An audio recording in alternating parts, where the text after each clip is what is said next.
Hello and welcome back to the Leinster Listen. I'm your host Mick and this is episode 36, the review of Leinster versus Glasgow Warriors in round 13 of the URC. This episode's content today will be the URC round of 13 results, the overall opinion of the game, the analysis of the game events, and the URC positioning after this weekend. Alright, so I'm going to start a new thing here. It's going to go through actually all of the results inside the URC or the tournament we're actually playing in just over the weekend. So going straight into it here, we've Bulls won 47 over Cardiff. We had Ulster and Connacht. Ulster were pipped to win that one. They were very much favourites, and they actually lost to Connacht 19-26, so a huge win there for Connacht. Scarlets and Zebra next. Scarlets had a demanding win there, 36-17 over Zebra. Lions won 54-17 over Edinburgh. Sharks absolutely annihilated Munster, a 45-0 result there. Very poor by Munster. I'd say they're kicking themselves after that, after being completely whitewashed. Benetton won 31-19 over Ospreys. Huge win for them. Delighted to see it. It's great for them to actually get the win so late in the season as well. And then Glasgow Warriors unfortunately bet Leinster 38-17, and also a very demanding win over us. And last but not least, we had Stormers winning 29-21 over the Dragons. Going into our game there, as you'd imagine, and I say every week, thank God I'm not a betting man, because my prediction was 18-22 to Leinster, or a draw. I would have been happy with either of them, because the actual score there was Glasgow Warriors 38, Leinster 17. Glasgow obviously grabbing the bonus point win there, and we leaving Scotstoun with no points whatsoever. Very comprehensive, very deserved win. We were competitive for about 25 minutes, and then we just completely imploded, lads. It was we had a devastating 11-minute spell there. We had 2 yellow cards, 13 men, and Glasgow had huge men advantage, and they ran in 4 tries. So game was done by half time effectively. Not the best. Very hard watch for us. And genuinely disappointing performance from Leinster, I suppose. I think this is actually the first episode I've done where Leinster have lost, which is funny enough, because I was sick for the other one, but this is the one I've actually have to come in now and try justify maybe a silver lining somewhere there for this. But it was a very disappointing performance, and probably not so much because a result was unlikely at Scotstoun. It was more so because our discipline was just so poor, and we pretty much gifted it to Glasgow. It's just one of those things where, the yellow card, and I'll go into the 2 yellow cards later, but, giving them the advantage of 2 men extra on the pitch there, obviously is going to kill us. But not only that, we'd handling errors, the scrums weren't great, the lineouts weren't great. Yeah, just unfortunate. But we did have a big highlight there. If there's ever a silver lining come in for this game, is that we did get to see Hugo Keenan once again on that pitch, and scored a try for himself, a very nice try, set himself up very well. So it's great to see him back after 7 months out since the Lions tour. But anyway, here's the main match pieces, I suppose, broken down. Yeah, scrums are mixed. I think they're probably, if you say they're mixed, they're probably bad, because we should be dominating now at this point. I know, saying that, we're missing an awful lot more lads, and I just read the news there that Andrew Porter is now ready for selection again, so that's great to have. But Glasgow won some very early on scrums. They were very comfortable. They had the upper hand entirely in the first half. Schickerling, I actually learned to pronounce his name this time. Schickerling and Richardson, causing problems there for Usnov. Unfortunately, Usnov then went off injured after 10 minutes.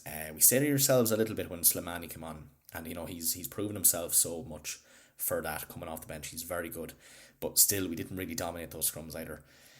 And no scrum penalties that really directed the change either. Mixed bag, I suppose, in terms of scrums. Lineouts were poor though. Lineouts were very poor. Yeah, they were absolutely excellent. Glasgow had our lineout number down to a T. They had such good lineouts themselves. They were going into these driving mauls, and that was a weapon they used all night. We were so good, so clinical.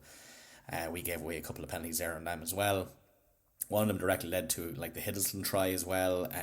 Absolutely dominated set piece, lads. So yeah, that's where it matters most. We need to be much better than that. And obviously, Kelleher going off there for yellow cards as well, not great.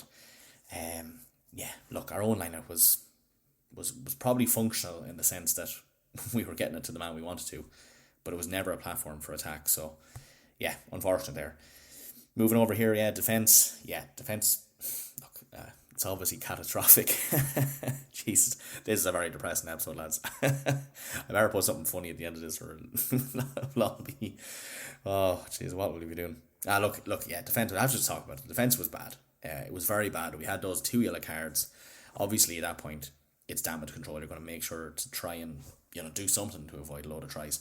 But unfortunately, we conceded 4 tries in that 11 minutes.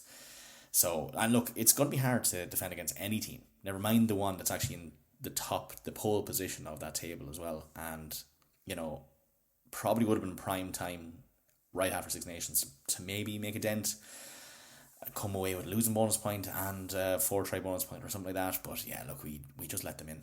We let them in so much there. And, 2 of them were obviously down the wings. Kicks that just went nicely for them.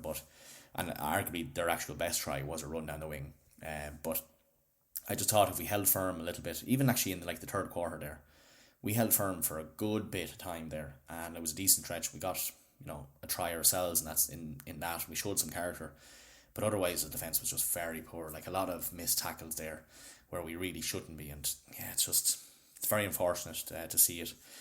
The attack was bright in spells. Now, in fairness, obviously we didn't get the 4 tries we needed, but there was one there by Iwani, he had an interception, and then Kenny was running with him. That was a fantastic try. You want to see that. But as I said, an interception is an interception. It's not a set play. It's not a strategic run.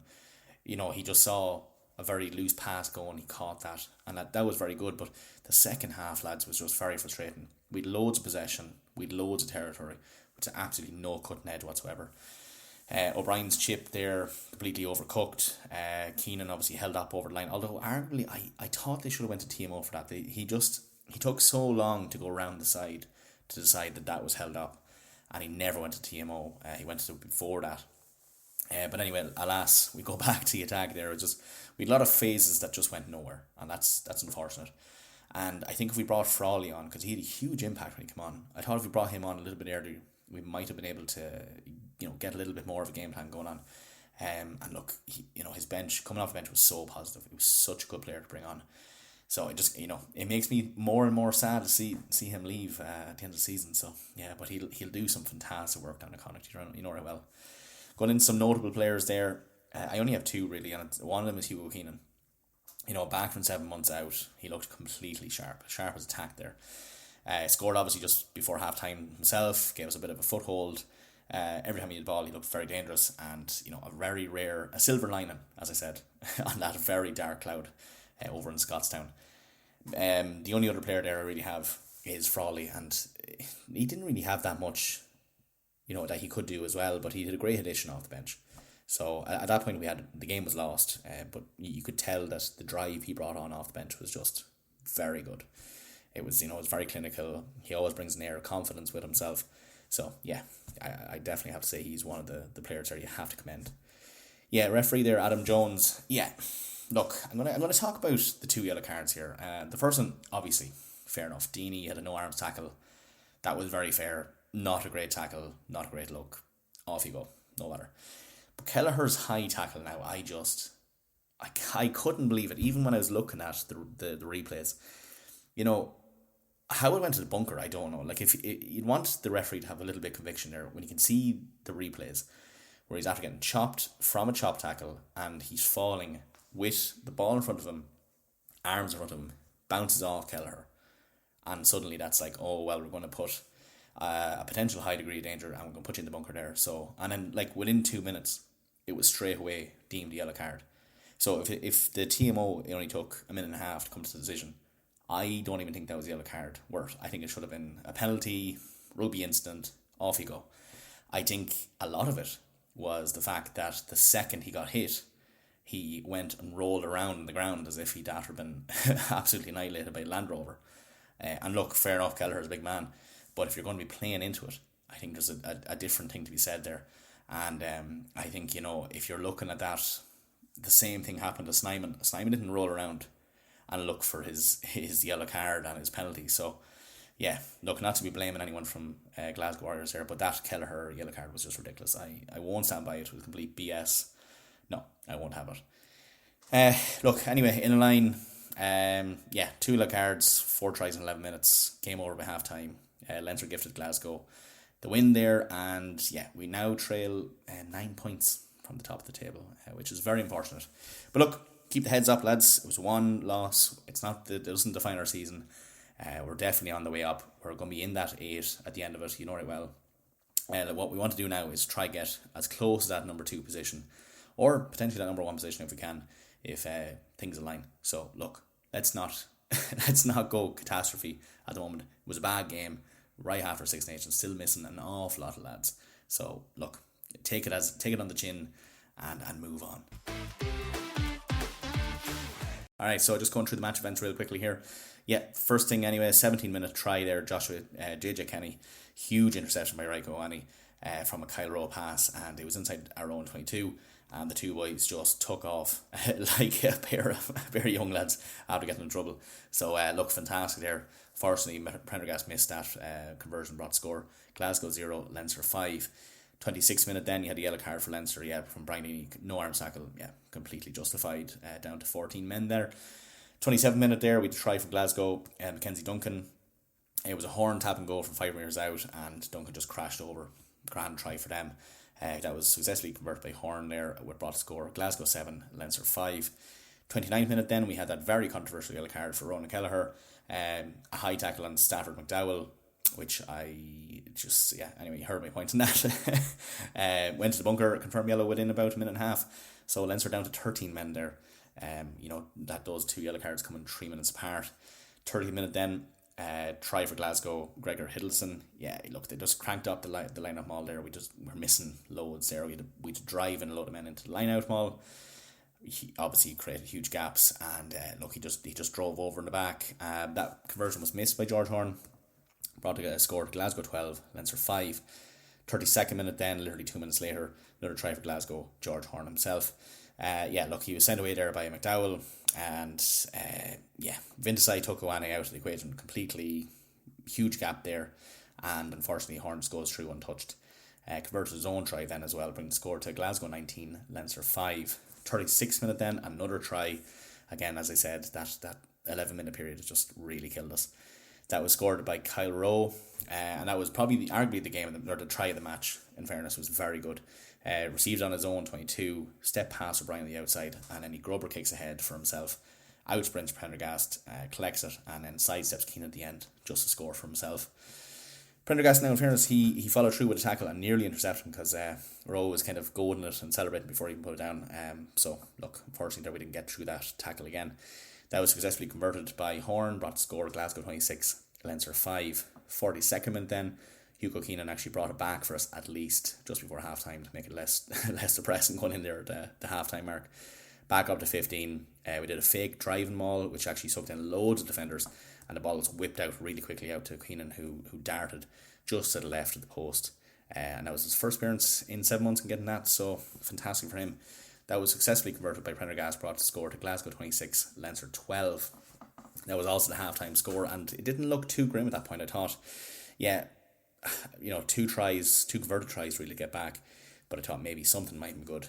There was very little then in the third quarter there. It wasn't until the 68th minute that Glasgow got a try.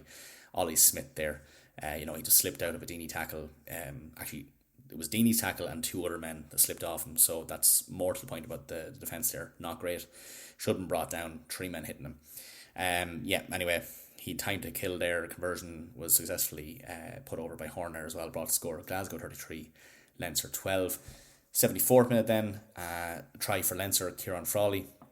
Prendergast did a lovely little short pass. In fairness, we found Frawley, and he just went straight through a load of lads there to get a little consolation try, and it was unfortunately again missed by Prendergast. Glasgow 33, Leinster 17. That wasn't the end of our woes though. 79th minute, try for Glasgow, George Horn again. McKay there actually broke the line and fed it to Horn, and he just dove over the line for his second try, and Glasgow's 6th try. That was unsuccessfully converted by George Horn, because they had a bit of fighting going on, because someone was rubbing Sam Prendergast's head just to really stick it to the man. So there was a bit of fisticuffs there, which resulted in 2 yellow cards actually, one for Hastings and one for Slimani. The final score there was Glasgow 38, Leinster 17. Man of the match there went to George Horn, rightfully so. 2 tries, 4 conversions, huge architect of the Glasgow attack. And I think he had probably 3 assists there as well. So look, delivered probably one of his finest performances that season. So fair play to him. Alright, so the URC table position, I might have given it away a little bit there. Glasgow are now first with 50 points. They are now 9 points clear of us, who are in fourth with 41 points. In terms of that table itself, Stormers are second with 46 points. Ulster are third with 42 points. Obviously, we're fourth with 41 points. Cardiff are fifth with 40 points. Munster are sixth with 39 points. Lions in seventh with 38 points. And the Bulls in eighth with 35 points. Joint actually with 35 points in ninth for Connacht. So as you can tell, between ninth there and third, you're only talking about 7 points in the difference, which is nothing. Very little coming into that race for 8. So look, we're going to need to get the bootstraps on. We're going to need to pull the socks up and get as far up as that table as we can, because if we have one bad game now again, we're talking about a lot of those players who are in the 35 mark coming up big time and quick on our heels. But look, let's not get ahead of ourselves. Look, we have next game coming up, and as it is, it's always next game you're looking towards, and it's Leinster versus Scarlets, and that is next Saturday in the Aviva Stadium, March 28 at 7:45. Tickets are actually still available for that, so if you can go, please go and support the lads. Alright folks, that's it, a little short one now for today. If you haven't already, do please follow us on social media. We're on Reddit, Instagram and YouTube, I suppose, if you consider that a social media. Hope to see you at the game next week, and hopefully it's a dry one and we get a good cracker of a game and send Scarlets home crying. As always, thanks for listening.